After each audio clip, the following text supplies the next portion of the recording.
الخير واهلا بحضراتكم ولقاء جديد والشارع المصري. تدور حلقتنا اليوم حول التغطية الإعلامية لانتخابات مجلس النواب وتحديدا في المرحلة الثانية من جولة الإعادة. الحقيقة ان كل مؤسسات الدولة ساهمت في انجاح هذا الاستحقاق الدستوري بشكل كبير جدا. الجيش والشرطة بالتأكيد كان هناك اهتمام كبير جدا وناجح جدا بالأمن القومي وبالأمان في كافة المحافظات. وزارة الصحة أيضا خاصة في ظل جائحة كورونا أكيد اهتمت جدا بالصحة، والمرة دي يمكن في 820 عربية إسعاف بتجوب المحافظات جميعا. بالطبع الهيئة الوطنية للانتخابات أيضا قامت بإدارة هذه الانتخابات بشكل رائع جدا. اليوم أيضا نتحدث عن التغطية الإعلامية، كيف ساهم الإعلام في هذه الانتخابات، كيف تم نقل الانتخابات في كافة المحافظات عبر شاشات التلفزيون. هذا ما نتحدث عنه.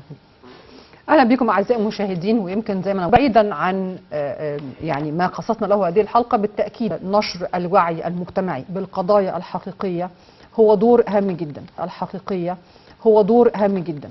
توعيه باهميه المشاركه الانتخابيه، توعيه باهميه مشاركه المجتمع المدني، توعيه بالقضايا السياسيه، بالقضايا الاقتصاديه، كشف حساب كامل يمكن ان يقدم من خلال الاعلام للمواطن المصري، ما له ما عليه، ايه المشاكل اللي بتقابلنا، ايه التحديات اللي بتقابلنا، دور المواطن، دور الشارع. وهذا ما يمكن حقيقة للإعلام أن يسهم به في قضايا الدولة. اسمحوا لنا النهارده ان احنا نرحب بضيفنا في هذه الحلقه واللي هيصاحبنا للحوار حول هذه النقاط كلها، الاستاذ الدكتور حسام النحاس، استاذ الاعلام بجامعه بنها. اهلا بحضرتك. اهلا وسهلا استاذه منى. اهلا استاذه رانيا. اهلا بكل الساده المشاهدين. اسمحوا لنا اعزائي المشاهدين اولا ان احنا نستعرض معاكم بعض الاخبار الهامه والخاصه بهذا الاسبوع، ونعود ونعلق على احد هذه الاخبار ونستعرض نقاط الحوار.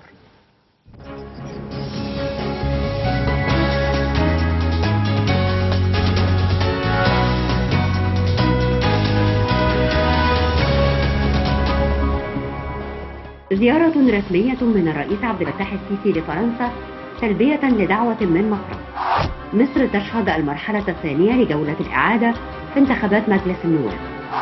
مجلس الوزراء يوافق على مد فترة التقدم للتصالح في مخالفات البناء حتى نهاية العام. الأهلي يتوج بطلا لكأس مصر للمرة 37 في تاريخه.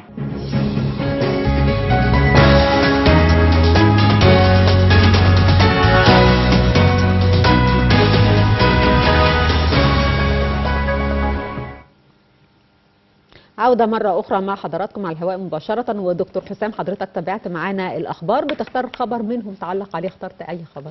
لا، هو بالطبع هو خبر اليوم اللي كلنا أكيد بنتابعه عبر وسائل الإعلام المختلفة سواء المصرية في الداخل أو الأجنبية، هو زيارة السيد الرئيس عبد الفتاح السيسي إلى فرنسا. طبعا كلنا شاهدنا المؤتمر الصحفي اليوم المشترك بين الرئيسين الزعيمين السيسي وماكرون، وأنا أصف هذا المؤتمر الصحفي المشترك أنه من أهم وأقوى المؤتمرات الصحفية في السياسة الخارجية المصرية منذ زمن بعيد. بقول هذا الكلام لأننا عندما تابعنا الردود على الأسئلة في الغالب المؤتمر الصحفي لا يتحدث في الأمور التي يتم مناقشتها داخل الغرف المغلقة، ولكن ما يميز هذا المؤتمر الصحفي أنه الأمور كانت فيها مزيد من القوة والوضوح في الردود. الردود كانت مباشرة، بتعكس توافق كبير في الرؤى بين جمهورية مصر العربية كقوة إقليمية في منطقة الشرق الأوسط وفي منطقة المتوسط، وكذلك فرنسا هي من أهم الدول كشريك أوروبي وأيضا في منطقة المتوسط. أغلب الملفات التي تم مناقشتها وعلى رأسها مثلا الملف الليبي، القضية الليبية، هناك توافق تام بين الرئيس السيسي وبين ماكرون في هذا الملف ورفض أي تدخل أجنبي في الشأن الليبي، وإنه الحل يأتي في إطار إعلان القاهرة وفي مؤتمر برلين والاتفاقيات الدولية في هذا الشأن.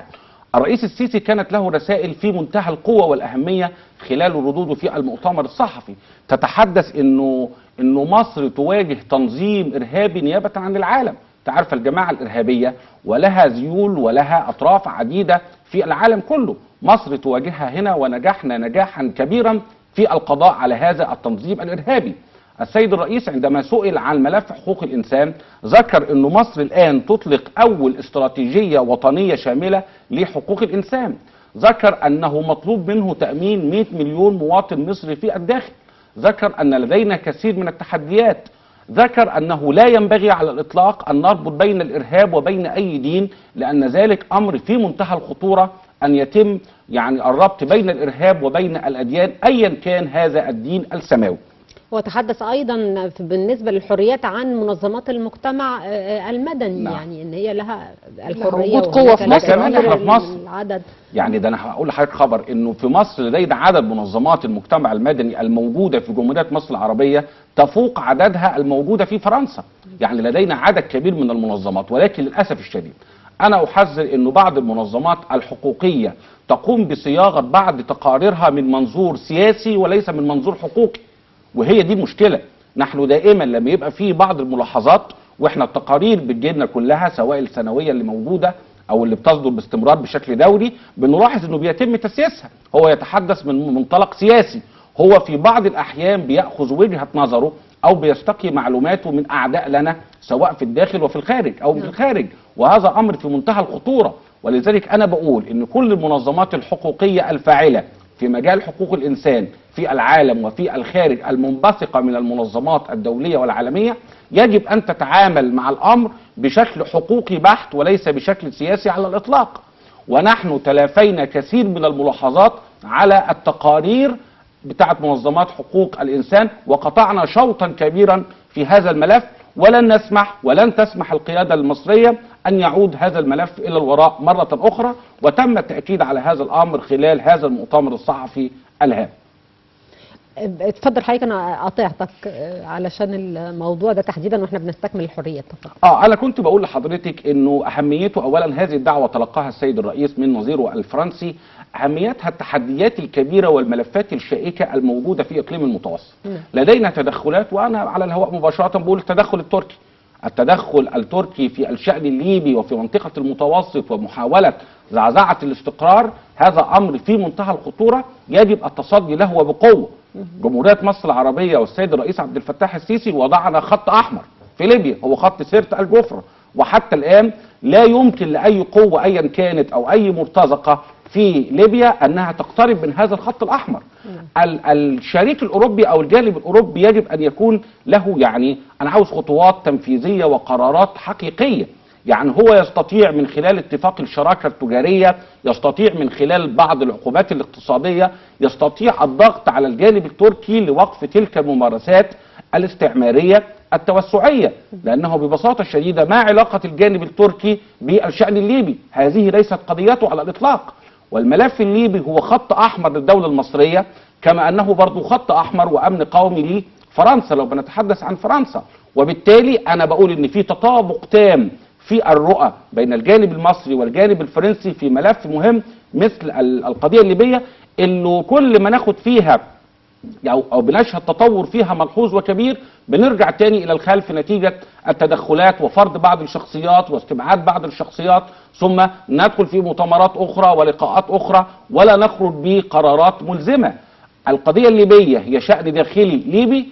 القوات المسلحة المصرية والقيادة السياسية قالت لن نتدخل في الشأن الليبي إلا عندما تسمح لنا ويطلب منا من شركائنا في الداخل وزعماء القبائل في ليبيا التدخل، وسنخرج منها عندما يطلبون ذلك.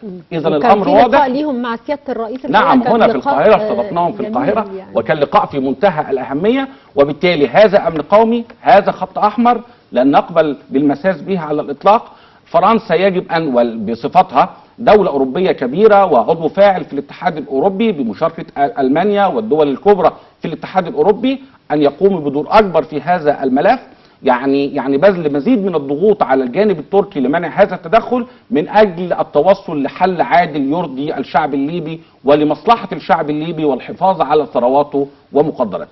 في هذه النقطة تحديدا لما يعني للجانب التركي التدخلات الكثيرة جدا فيما يخص مصر سياسيا وعلى جميع الأصعدة، هل تعتقد حضرتك أن مناقشات ومباحثات الرئيسين المصري والفرنسي اليوم قد تصل أبعد من الاعتراضات؟ هل ممكن أن يكون هناك موقف أوروبي واضح وقوي ضد الجانب التركي أو على الأقل على إيقافه عند حد؟ بصي، هو بصراحه طبعا القرارات يعني على هذا المستوى يعني بيتم ادارتها واتخاذها داخل الغرف المغلقه بعيدا عن المؤتمر الصحفي، لكن المؤكد ان الرسائل اليوم كانت واضحه من الجانب المصري والجانب الفرنسي بوقف اي تدخلات اجنبيه في الشأن الليبي، ومعروف للعالم كله أنه المقصود هو التدخل التركي. هذا أولا. ثانيا، أنا من خلال متابعتي لوسائل الإعلام في الداخل والخارج أن هذه الرسائل القوية قد وصلت إلى الجانب التركي مباشرة. هذه رسالة قوية موجهة إلى الجانب التركي بضرورة وقف التدخل في القضية الليبية من أجل حلها طبقا لإعلان القاهرة والمساعي الدولية في هذا الشأن. ولكن أنا بقول إنه يجب أن تخرج في الآخر قرارات ملزمة، يجب أن يكون هناك، أنا أطلب بفرض عقوبات اقتصادية على الجانب التركي في هذا الأمر. وأطلب أن الاتحاد الأوروبي يوقف اتفاق الشراكة التجارية مع الجانب التركي من أجل الضغط في هذا الملف بالتحديد. والدولة المصرية لن تسمح على الإطلاق بأن تكون تركيا بهذا الشكل الاستعماري وهذا التدخل السافر لها أي دور في الشأن الليبي أو في القضية الليبية، وهذا أمر واضح منذ اللحظة الأولى وحتى إن شاء الله الوصول إلى الحل النهائي في الأزمة الليبية بإذن الله يا فندم. ونستكمل حديثنا الحقيقة بعد إلقاء هذا البيان، حيث شارك السيد حسين زين بحفل تكريم الصحفيين والإعلاميين أعضاء مجلس الشيوخ.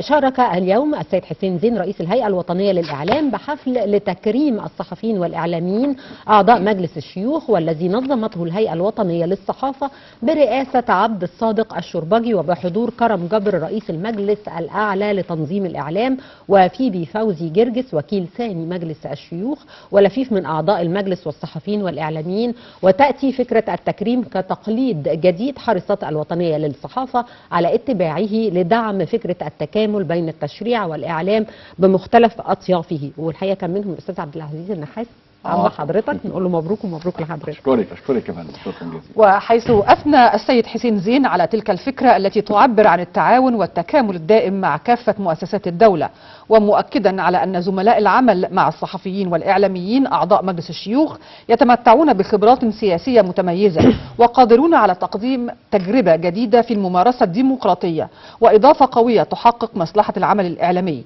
وجدير بالذكر أن من أبناء الوطنية للإعلام الذين تم تكريمهم في الحفل السيدة نادية مبروك رئيس مجلس إدارة شركة صوت القاهرة عضوا لمجلس الشيوخ، والسيدة فيبي فوزي المدير العام بتلفزيون القناة وكيل ثاني لمجلس الشيوخ، والسيد طارق سعدة نقيب الإعلاميين عضوا بمجلس الشيوخ. الحقيقه يا دكتور لما بنكون بنتكلم مع استاذ اعلام عن الاعلام بنحس ان احنا تلاميذ. لا ابدا يا فندم. فاحنا عايزين تقييم حضرتك دلوقتي للاعلام في التغطيه الاعلاميه للانتخابات البرلمان، وبالتاكيد يمكن انتخابات مجلس الشيوخ بما ان احنا بنتكلم اعلاميا. واذا سمحتي لي يا رانيا يعني اضيف جزئيه قبل ما اتكلم عن التغطيه، اتكلم عن الدور اللي قام به الاعلام اعداد المواطن للانتخابات. خلي بال حضرتك، هذه المراحل هي استراتيجيه متكامله، لانه الاعلام هو خط الدفاع الاول عن الدوله المصريه، وهو المسؤول الاول عن تشكيل الراي العام والوعي. صحيح ان الوعي قضيه مجتمعيه تحتاج الى شراكه بين كل المؤسسات والمنظمات والجهات، والشعب المصري هو الشريك الاول في تلك المعركه اللي هي معركه الوعي. الاعلام المصري في قضيه الانتخابات والاستحقاقات الدستوريه، سواء كانت استفتاءات او انتخابات مجلس الشيوخ، ثم احنا النهارده انتهى اليوم الاول من جوله الاعاده للمرحله الثانيه اللي بيتم اعلان بكره ان شاء الله اليوم الاخير، ثم اعلان نتيجه المرحله الثانيه بشكل نهائي من قبل الهيئه الوطنيه للانتخابات في 14 ديسمبر. الاعلام كان له دورين اثنين، الدور الاول هو تمهيد واعداد المواطن للمشاركه، لانه دور وسائل الاعلام يتلخص في الانتخابات بتشكيل وعي المواطن تجاه النزول، تجاه الحشد، تجاه المشاركه. يعني دائما كانت وسائل الاعلام سواء من خلال التلفزيون المصري، وانا متابع جيد للتلفزيون المصري، او القنوات الاخباريه المصريه الخاصه، على ضروره المشاركه، لانه المشاركه في الانتخابات واي استحقاق دستوري هو حق دستوري وهو واجب وطني على المواطن.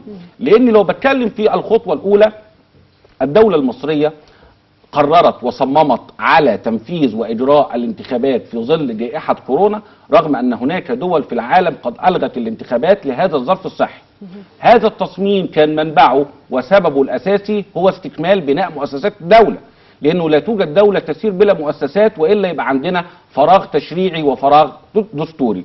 بدانا بانتخابات الشيوخ، ولدينا الان 300 عضوا بمجلس الشيوخ يمثلون الغرفه النيابيه الثانيه، وارى انه البرلمان بغرفتي النواب والشيوخ هذه التجربه سيكون لها ان شاء الله دور كبير. دور كبير في ايه؟ اولا مجلس الشيوخ بتعرض عليه مشاريع القانون فيتم دراستها دراسه متأنية ودقيقه، والاعضاء سواء ال100 بالانتخاب او ال100 بالقائمه او ال100 المعينين بهم من الخبراء والمتخصصين والقانونيين ورجال الاعلام زي ما كنا بنتحدث في الاعلام، لهم دور كبير في مناقشه مستفيضه واعيه ودقيقه وعميقه لكل مشروعات القوانين. كانت شكوى المواطن المصري انه يقول لك القانون طلع بسرعه، القانون فيه ملاحظات، ما حصلش حوار مجتمعي حول هذا القانون بالشكل الكافي. مجلس الشيوخ سيضمن هذا الامر. ثم نحن الآن ننتهي من مجلس النواب المصري. المواطن المصري بيشكو ويقول لك انه نريد مزيد من الادوار لمجلس النواب في التشريع وفي الرقابه. انا بقول له حضرتك اللي بتختار، لانه هذا العضو اللي موجود تحت قبه البرلمان هو وكيل عنك، وانت الاصل، انت الاصيل. وبالتالي هذا الحشد اللي انا شفته امام اللجان، ناس تقول لي النهارده الاعداد ما كانتش كبيره في بعض المحافظات، اقول له للاسف انت مش دارس الموضوع كويس، لانه في 41 مقعد تم حسمهم من الجوله الاولى، وهناك محافظات في الاعاده اليوم، مثلا محافظه القليوبيه الاعاده على مقعد واحد في دائره قليوب. ولذلك لما حد يقول لي انا مش حاسس في القليوبيه اللي في اعاده للانتخابات، هقول له لان هو في مقعد واحد في دائره قليوب، وباقي المقاعد تم حسمها من الجوله الاولى. بعد نهاية المرحلة الثانية وإعلان النتيجة، وبعدين عندي طبعا بعض الطعون وعندي بعض الأمور القضائية والقانونية أمام محكمة النقد خلال 60 يوم من الإعلان النهائي لنتيجة الانتخابات، نصبح أمام مجلس نواب 2021. أنا أرى أنه مجلس النواب القادم 2021 سيكون من أهم وأخطر المجالس النيابية في تاريخ الحياة النيابية المصرية. لدينا في مصر برلمان وحياة نيابية من أقدم البرلمانات الموجودة في العالم. نتحدث في عام 1866 كان لدينا مجلس شورى النواب، وقبله كان في مسميات أخرى مجلس المشورة وإلى آخره. ليه بأصفه؟ لأنه الأخطر والأهم، لأنه الدولة المصرية تمر بتحديات كبيرة في الداخل والخارج، وعديد من الملفات يجب حسمها عن طريق التشريع، وهذه هي الوظيفة الأولى لمجلس النواب. الأمر الآخر هو دور الرقابة، وأنا أدعو أن الدور الرقابي لمجلس النواب القادم يعني يبقى أكبر من كده. المواطن المصري يحب أن يرى دورا رقابيا حقيقيا لأعضاء مجلس النواب أو لمن يمثله تحت قبة البرلمان. ولذلك في ملاحظة يمكن في تشكيل هذا المجلس أنه أكثر من 50 عضو من أعضاء مجلس النواب اللي هو بينتهي من 2015 وينتهي يوم 9/1/2021 يعني إما نزلوا انتخابات ولم يوفقوا أو لم يترشح للانتخابات، مش هيبقوا موجودين. ده سببه ايه؟ ان كان في انفصال بينه وانقطاع بينه وبين دايرته، يعني الناس ما حستش بدوره التشريعي او بدور الرقابي، ما كانش موجود وسط الناس. وانت عارفه انه احنا دايما عاوزين نائب حقيقي. الناس بتقول لي مش عاوزين نائب خدمات، انا بقول لك انه الدوله لها خطه تنميه دائمه ومستمره بغض النظر حتى عن عضو مجلس النواب. دي استراتيجيه تقوم عليها الدوله المصريه في كافه الملفات والقضايا، في الصحه، في التعليم، في الاسكان، في كل الملفات. صحيح ان عضو مجلس النواب ممكن في لجنه الخطه والموازنه او في لجنه الاقتراحات والشكاوى، يعني ممكن يقدر في مساله التعليم، في مساله الصرف الصحي، في المسائل الصحيه والوحدات الصحيه في القرى، يبقى له دور، وهذا دور مهم. يبقى انا عاوز نائب تشريعي، عاوز نائب يمارس دوره في الرقابه، عاوز نائب ايضا خدمات، لانه التشريع والرقابه هي من الخدمات المهمه التي تهم الناخب المصري، بعيدا طبعا عن الخدمات الشخصيه الخاصه اللي انا بقول انه ما فيش عضو مجلس نواب الان يستطيع ان هو يقضي خدمه خاصه لمواطن، وان قدر لمواطن مش هيقدر لعموم الدائره. طب هل تعتقد حضرتك انه المؤشرات اللي احنا شفناها فيما يخص انتخابات مجلس الشيوخ وانتخابات مجلس النواب بتدي مؤشرات للمجالس المحليه، انتخابات المجالس المحليه المتاخره واللي احنا بنتكلم عنها بقالنا فتره طويله، والمفروض انها تكون المرحله القادمه والاكثر اهميه، لان ده بقى المجالس اللي على ارض الواقع؟ لا انا اشكرك، لانه انا كنت في لقاء سابق وسئلت عن المحليات، وانا قلت وهذا توقع وارجو ان يتم الاستجابه لي، انه قانون المحليات سيكون من اولى القوانين التي سيتم عرضها وتشريعها وسنها عن طريق مجلس النواب القادم، لانه مشروع القانون جاهز. خلي بال حضراتكم انه مشروع قانون المحليات جاهز، وانا كنت يعني اتوقع انه كانوا سينتهوا منه في المجلس اللي بينتهي في 9/1/2021، ولسبب او لاخر ولضغط القوانين والقوانين المكمله للدستور وبعض الامور المتعلقه حتى ببعض الازمات والتحديات والاشكاليات الى اخره تم تاجيله. ولكن 2021 هو عام المحليات، ولذلك انا اناشد الشباب بقى بكل فئاته وطبقاته. المرأة لها دور مهم جدا، وخلي بال حضرتك زي ما المرأة المصرية لها 25% من المقاعد المخصصة لمجلس النواب، وهو رقم لم ولن يتحقق للمرأة المصرية إلا في عهد السيد الرئيس عبد الفتاح السيسي بداية من مجلس النواب القادم 2021. 25% من المقاعد، إضافة انه القائمه المغلقه المطلقه ال 284 كرسي يعني ضمنوا يبقى في تمثيل حقيقي للشباب والمراه وذوي الاحتياجات الخاصه ذوي الهمم والقدرات الخاصه والمصريين المقيمين في الخارج من اجل ربطهم بالدوله المصريه، واخواننا الاقباط طبعا، والفئات اللي ربما انه لو نزلت انتخابات بالشكل الفردي لن يتحقق لها النجاح.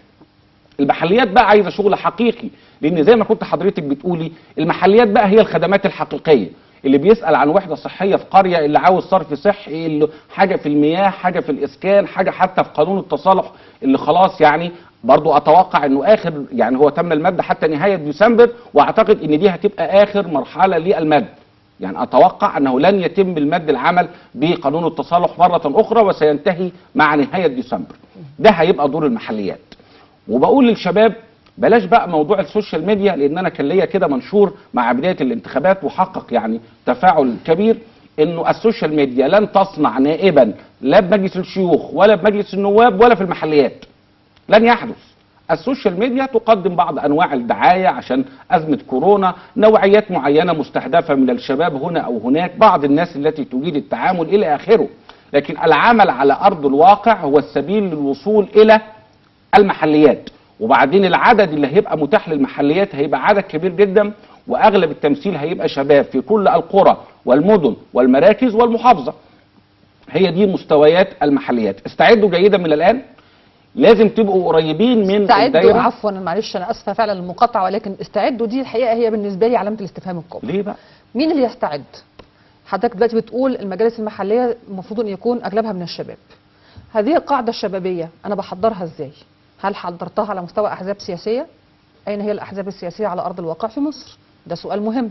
هل هي من الكوادر اللي كان اهتمت بيها القياده السياسيه في الفتره الماضيه وعملت عمليه اعداد للشباب واعداد للقاده وخلافه، ولا هل هي الاسر التي كانت مسيطره سابقا من خلال الاباء، فالابناء دلوقتي داخلين عشان العائلات والعائلات وهكذا، وخصوصا ان ده طبعا في المحلات بيحدث ومش هنقدر امر وارد يعني نغفل يعني الاعين عنه يعني. بص انا هكلمك بصراحه، الاحزاب السياسيه وطبقا للدستور الماده 5 هي اساس البناء والنظام السياسي للدوله. لا يوجد نظام سياسي الا بوجود تعدديه حزبيه حقيقيه. طبعا موضوع الاحزاب عشان ابقى صريح، الاحزاب عليها دور مهم يمكن في وقت من الاوقات قصرت فيه، وكمان انه مؤسسات الدوله في وقت من الاوقات في سنوات سابقه لم يكن فيه اهتمام بالاحزاب، وكان فيه بعض عمليات التضييق والتهميش الى اخره. الان هناك عدد كبير من الاحزاب الفاعله، صحيح مش كلها احزاب فاعله، لانه لو انا بتكلم ان انا عندي ما يفوق 104 حزب، فانه الاحزاب الفاعله والموجوده في الشارع لا يزيد عن 12-13 حزب، وهي الاحزاب التي مثلت في القائمه، لانه خلي بالك من ضمن مزايا القائمه المطلقه المغلقه انها تسمح بتواجد الاحزاب، يعني الائتلاف، ولا يمكن حتى اقدر اتكلم دلوقتي بمنتهى الاريحيه عن القوائم، لانه تم حسم جميع المقاعد، ولازم وسائل الاعلام في التغطيه الاعلاميه تنتبه لهذا الامر. لو في دلوقتي انتخابات على القوائم ما كنتش اقدر اتكلم عن القائمه الوطنيه او انتخابات القوائم على الاطلاق. تم حسم ال 284 مقعد، تم تمثيل عدد كبير من الاحزاب 12 حزب زائد تنسيقيه شباب الاحزاب، ودي يمكن نقطه مهمه جدا اللي حضرتك كنت بتتكلمي بيها عن الشباب. هذا الكيان اللي انا اشيد بيه دائما تنسيقيه شباب الاحزاب، مجموعه من الشباب السياسيين والحزبيين والمستقلين بيمثلوا عدد كبير من الاحزاب موجودين داخل هذا الكيان المهم، بيمارسوا جميع الادوار. يعني عندهم ملفات وعندهم لجان كمان، يعني عندهم لجان للصحه ولجان للتعليم والى اخره من هذه الموضوعات والقضايا الهامه. والجميل في الامر انه تم تمثيلهم في مجلس الشيوخ رغم صغر سنهم. احنا كنا بنقول مثلا ان مجلس الشيوخ هيبقى ممثل فيه الاكبر سنا حتى بحكم اسمه وتفاصيله، ولا عدد ان هم 300 مقعد فقط لا غير. تم تمثيل عدد كبير من تنسيقيه شباب الاحزاب او عدد مناسب في مجلس الشيوخ، وايضا في قوائم مجلس النواب سواء في المرحله الاولى او الثانيه في التشكيل النهائي، اضافه انه الدستور بينص انه السيد الرئيس له ان يعين ما لا يزيد عن 5% من اعضاء، يعني تقريبا هيبقى في حدود 28 عضو، برضو اعتقد هيبقى في تمثيل للشباب. فانا بقول بقى على المستوى الاقل، انا تحدثت على مستوى المجالس التشريعيه النيابيه على المستوى العام. المحليات انا ادعوهم الى الان واستعدوا، دي يا استاذه منى انا قصدي الدوله المصريه تستعد. ولما اقول الدوله المصريه انا اقصد كل المكونات، اقصد القياده السياسيه، اقصد الحكومه والوزارات المعنيه، وزاره الشباب والرياضه والجامعات كله يستعد، كله يستعد من اجل انتخابات المحليات.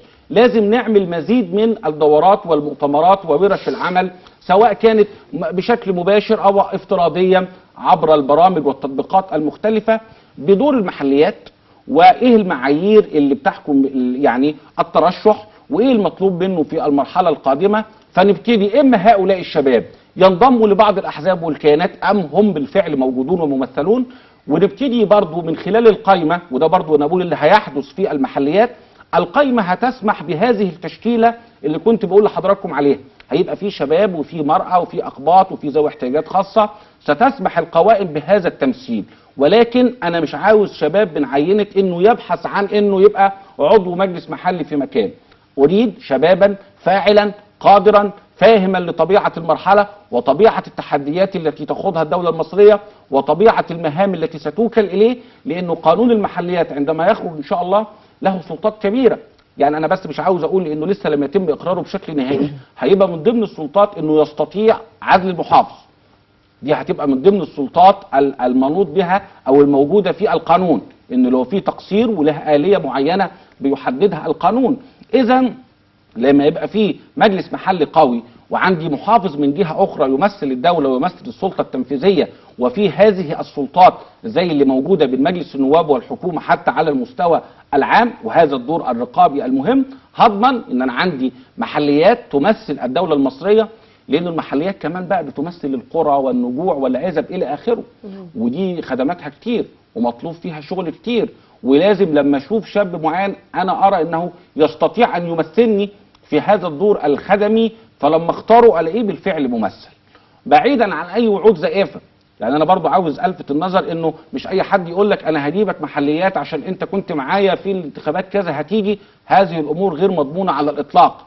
يجب تتحرك داخل المنطقه بتاعتك سواء كانت قريه او مدينه او مركز او محافظه، يبقى ليك دور حقيقي على الارض في تواصل بينك وبين الطبقات والفئات المختلفه، لديك فهم ودرايه كامله بطبيعه المنطقه التي ستمثلها وطبيعه الخدمات التي تحتاجها وطبيعه المشاكل التي ان شاء الله بعد تشكيل المجلس وبعد الانتخابات سيكون لك دور كبير في حلها. وانا ارى انه مع نهايه ان شاء الله 2021 خلاص بقى لدينا مجلس شيوخ ولدينا مجلس نواب ولدينا محليات، وتم استكمال بناء مؤسسات الدولة المصرية القادرة الفاعلة، خاصة في ظل التحديات التي تخوضها الدولة في الداخل وفي الخارج.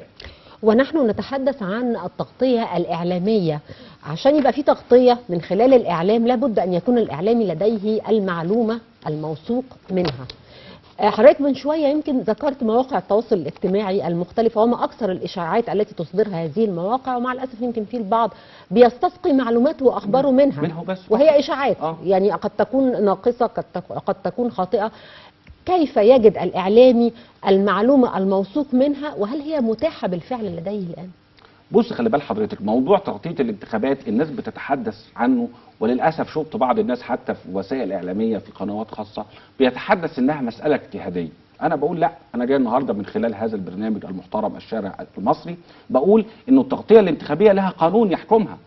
المادة 32 من قانون مباشرة الحقوق السياسية رقم 45 لسنة 2014 والمعدل بالقانون رقم 140 لسنة 2020 وضعت 12 ضابط للتغطية الإعلامية للانتخابات. يبقى لدينا ضوابط على سبيل الحصر موجودة.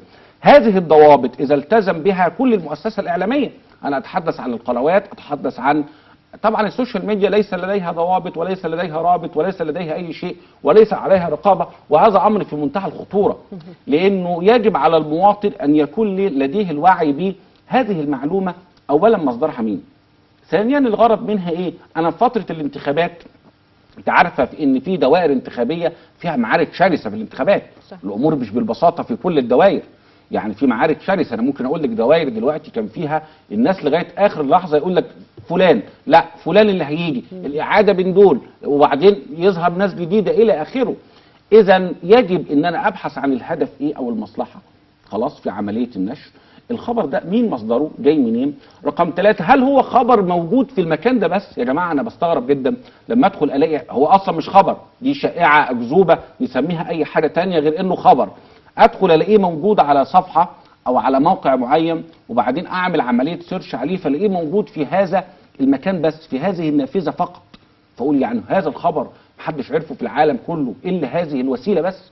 وبعدين اكتشف انه رئيس مجلس اداره هذا الموقع او هذا المكان هو اصلا صاحب الخبر، يعني هو بيتكلم عن نفسه بشكل او باخر، سواء بيدافع عن نفسه او بيشن هجوم على مرشح منافس او الى اخره. ودي امور يجب ان نلتفت لها جيدا، لانه من اهم هذه الضوابط هي مثلا عدم خلط الراي بالخبر.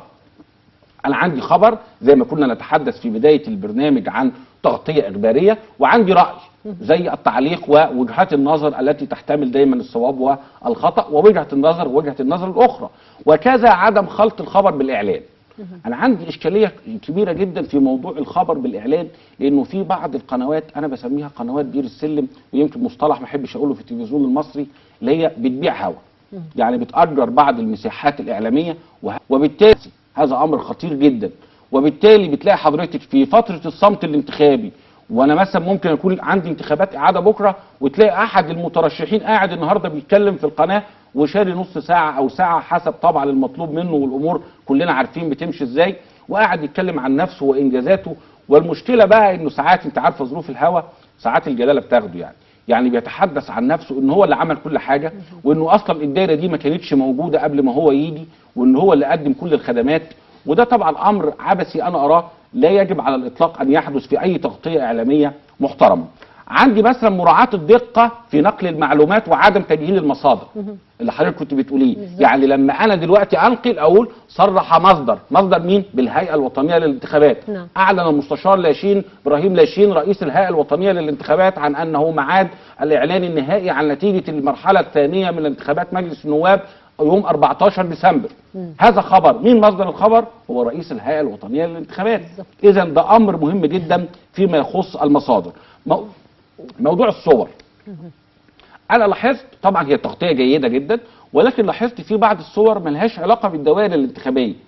يعني في بعض الصور احيانا بتبقى بعيده عن الدايره الانتخابيه اللي انا بغطيها في بعض القنوات، فلاقي تشابه في الصور، الاقي نفس الصوره دي انا شايفها من شويه في دايره مدينه نصر، ودلوقتي بشوفها في دايره بنها وكفر شكر مثلا. فدي بتبقى اشكاليه يجب الالتفات اليها. اذا موضوع الصوره مهم، ومع التغطيه الحيه والمباشره ووجود المراسلين على الهواء مباشره من خلال التغطيه الاخباريه المهمه اللي بيقدمها التلفزيون المصري، اصبح كل شيء على الهواء مباشره، لانه الانتخابات فيها شفافيه. حد يقول لي ايه دليلك على هذه الشفافيه والنزاهه؟ اقول له انها تجرى تحت اشراف قضائي كامل. اشراف قضائي كامل بمعنى وجود قاضي لكل صندوق. اذا هذا الامر منتهي ولا يجب الحديث فيه على الاطلاق. بتكلم مثلا انه لو انا بغطي قدام لجنه انتخابيه او حضرتك بتسالي مراسل، لا يجب ابدا سؤال الناخب على المرشح الذي سينتخبه. يعني ما ينفعش وهو داخل اهلا بيك، حضرتك داخل تنتخب مين؟ طب وانت مال حضرتك؟ او هو خارج انتخبت مين؟ او هو خارج حضرتك انتخبت مين؟ برضه ده امر بعيد خالص عن الاطلاق. عدم اجراء اي استطلاع راي امام لجان الانتخاب، ما ينفعش اقف قدام لجان الانتخاب واشوف مجموعه من الناس واقفين اقول لهم والله ايه رايكم؟ مين هيفوز؟ مين هيعيد؟ لانه في بعض الاحيان بيبقوا اللي واقفين قدام هذه المدرسه او اللجنه الانتخابيه، معظم اللجان الانتخابيه في مدارس بيبقوا من انصار مرشح معين، وده ممكن يحدث حتى نوع من انواع المشاحنات بين المتنافسين في تلك اللجان. بيقول لي الكشف المسبق عن الهويه الانتخابيه للضيوف. انا لو معايا ضيف لازم اقول بالظبط هو شغال ايه، وهل هو مترشح، هل هو ايه، لازم تبقى الناس عارفه بالظبط هو هويته ايه. لان انا عندي ملاحظه بسيطه برضه، احنا بنقول على الهواء مباشره. قد يحدث انه اثناء الصمت الانتخابي يبقى في حيله لاستضافه بعض المترشحين. انا مثلا استضيف استاذ جامعه، واستاذ الجامعه مترشح في الانتخابات، ففي الصمت الانتخابي انا بناقش قضيه تخص الاقتصاد، فاقول مثلا ومعنا على الهواء الاستاذ الدكتور فلان الفلاني استاذ الاقتصاد بجامعه كذا. ما هو ده برضو امر فيه مشكله. هي المفروض الهيئه الوطنيه للانتخابات بتراقب كل هذا. انا بقول لك بعض الحيل اللي تلجا اليها بعض القنوات في استضافه بعض المترشحين، بعيدا عن ان انا اقول انه مترشح او مرشح نفسه في الانتخابات. عندي برضو عدم توجيه اسئله ايحائيه ذات تحيز واضح. ما ينفعش اقابل حضرتك هو حضرتك هتنتخب المرشح فلان الفلاني، ده برضو بمثابه عمليه توجيه للناخب. عدم الانتقاص من حق اي طرف في الرد او التعليق على ما يتعرض له من هجوم. حضرتك دلوقتي مثلا قريتي بيان على الهواء مباشره وقلتي ان في مشكله لانصار بعض مثلا المرشح الفلاني في الدائره الفلانيه، لازم تديله حقه كاملا في الرد بالوثائق، لانه مشكله الانتخابات كل حد بعد النتيجه طبعا اللي فاز خلاص بيقفل على نفسه ويقول لك مبروك وانتهى الموضوع. المرشح الذي لا يوفق، مش عاوز اقول الخاسر يعني، دايما يحب يعني يقول مبررات واسباب، انه كان في كذا، طب فين الدليل؟ مفيش، اصله حصل كذا، فين الدليل؟ مفيش. وطبعا انا عندي المحكمه الاداريه العليا وبعد كده محكمه النقد هي المختصه بالفصل في صحه عضويه النواب، وده امر مهم جدا. عدم نشر اعلانات مجانيه او بمقابل للمترشح بعد الموعد المحدد قانونا للدعايه الانتخابيه. لما اقول صمت انتخابي يبقى صمت انتخابي على الجميع خبريا واعلانيا، وعدم استخدام الشعارات الدينيه سواء للتأييد او الرفض. وهذا امر في منتهى الاهميه، وانا شايف انه القنوات المصريه في التغطيه الاعلاميه للانتخابات التزمت بال12 معيار بنسبه تصل الى 90%، وهذا امر مهم جدا في ظل ان شفنا مثلا في انتخابات زي الانتخابات الامريكيه ودور وسائل الاعلام، لدرجه انه المرشح الفائز حتى الان نطلق عليه المرشح الفائز طبقا لوسائل الاعلام.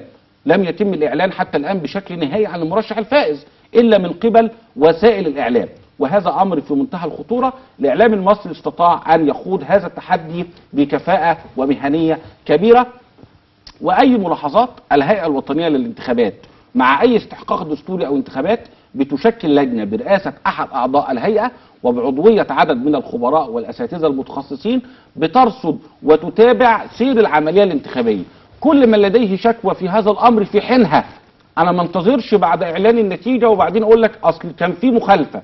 حضرتك تقدم بالمخالفه مباشره، وهناك عقوبات رادعه ولائحه للهيئه الوطنيه للانتخابات طبقا للقانون والدستور. حضرتك بتتكلم على المخالفه في حين انه يعني مندوب المرشح في اللجنه رصد احد المخالفات.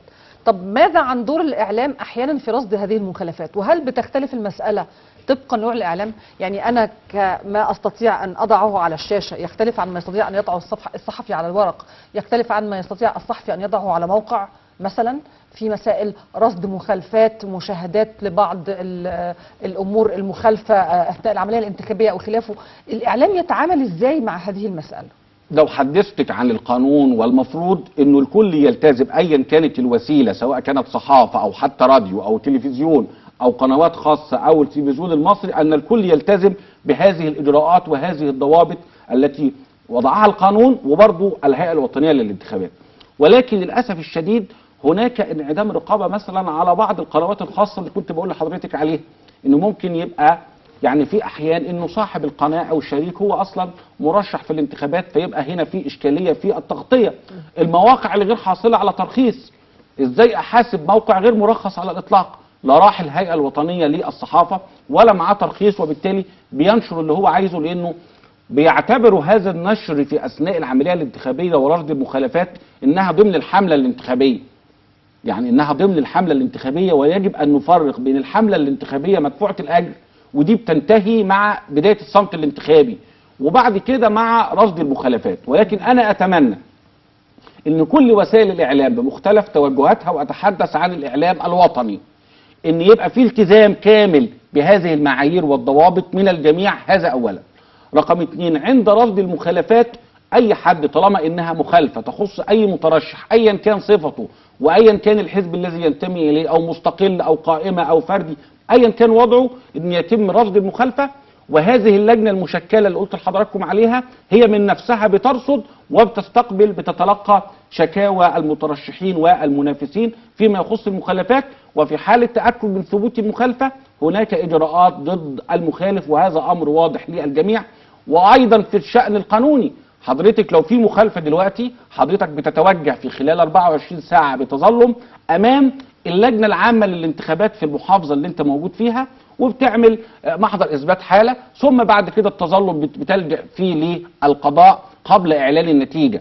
بعد إعلان النتيجة بتلجأ إلى محكمة النقد، لأنها بحكم الدستور هي المحكمة المختصة بالفصل في صحة عضوية النواب، ودي أمور قانونية يجب الالتفات إليها جيدا من جانب المترشحين، لأنها جزء من حملتهم الانتخابية اللي هو الشق القانوني المتعلق بالحملة، إضافة إلى الشق الإعلامي الهام.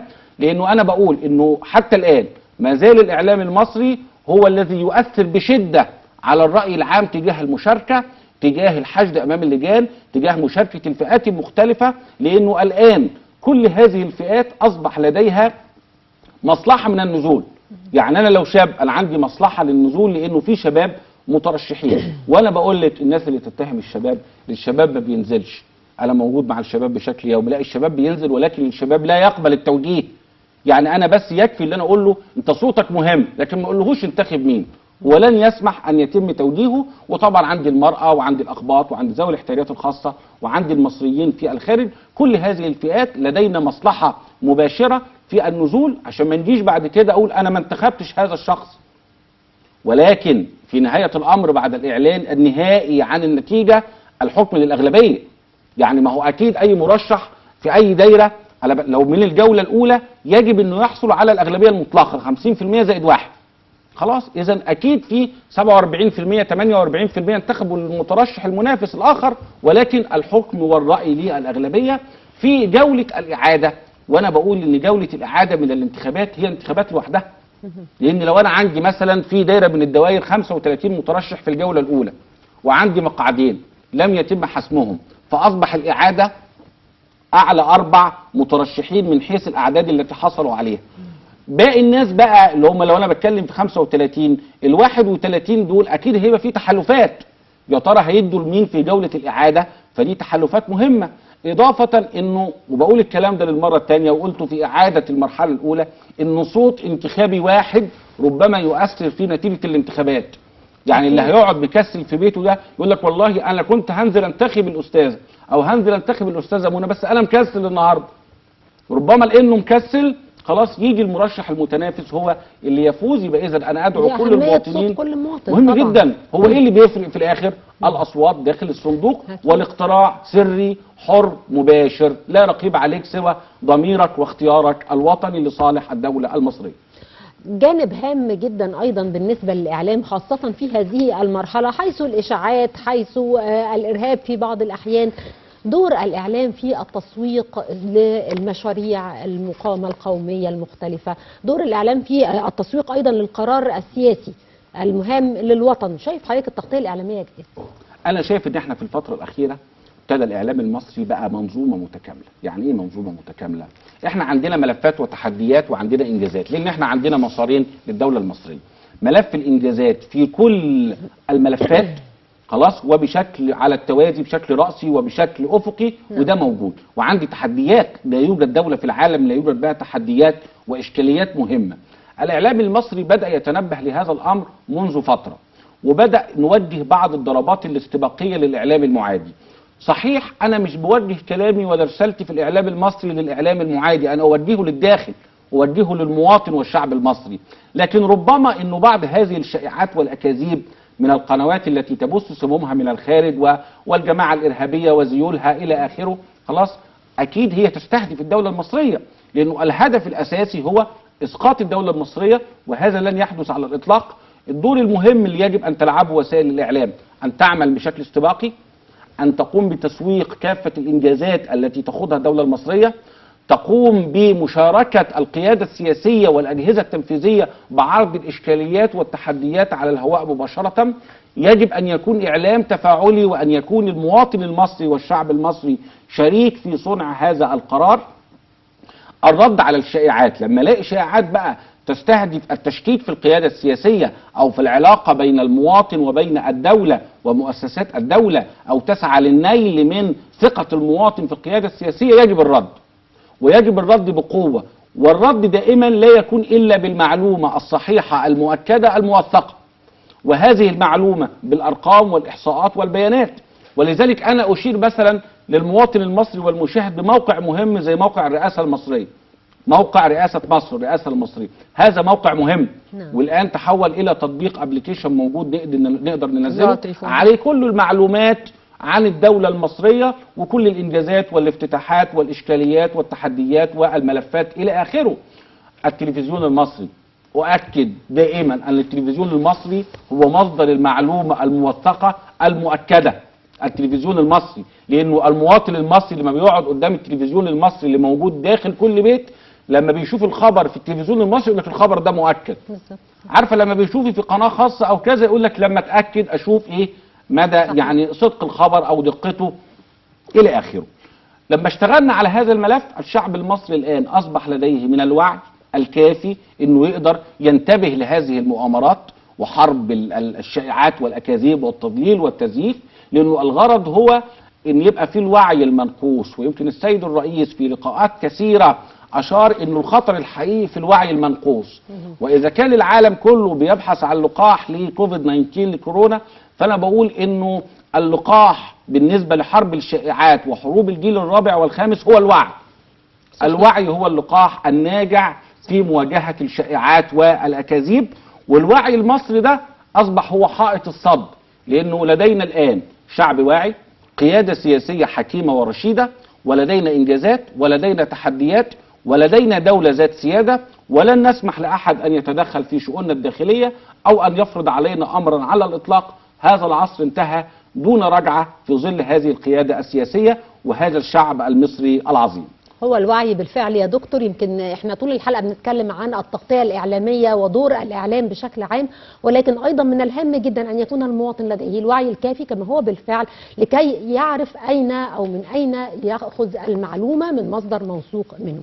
في ختام الحلقة بشكر دكتور حسام النحاس أستاذ الإعلام بجامعة بنها. شكرا جزيلا. أشكرك يا فندم. أشكرك يا زميلي. أعزائنا المشاهدين بنشكركم على حسن متابعتكم. زي ما نوهنا من خلال اللقاء إن شاء الله العام القادم 2021 سيشهد الكثير من الممارسات على أرض الواقع السياسي، مجلس شيوخ، مجلس نواب، في انتظار المجالس المحلية. وسوف يكون برنامج الشارع المصري دائما معكم لمتابعة صوت الشارع ورأي الشارع ومطالبات الشارع، وكذلك رصد ما يحدث في الحياة السياسية التي تهم كل مواطن مصري. نلقاكم الأسبوع القادم إن شاء الله.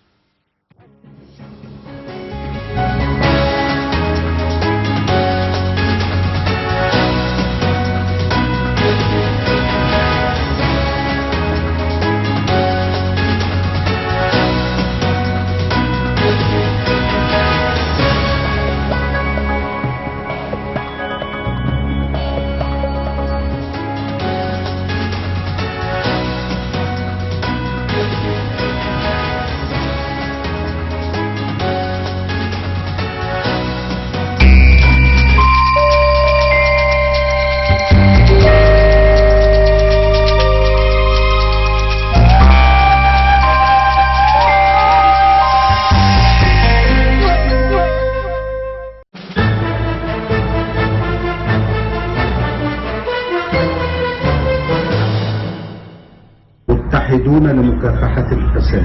متحدون على محاربة الفساد. متحدون على محاربة الفساد. متحدون على محاربة الفساد. متحدون على محاربة الفساد. متحدون على محاربة الفساد. متحدون على محاربة الفساد. متحدون على محاربة الفساد. مصر أقوى من الفساد. مصر أقوى من الفساد. مصر أقوى من الفساد.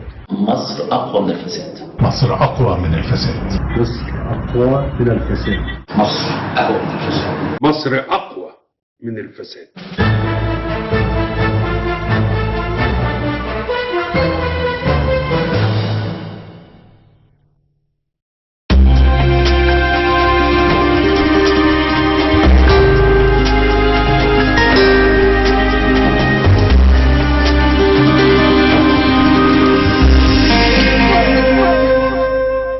هذا البرنامج برعاية البنك الأهلي المصري، بنك أهل مصر.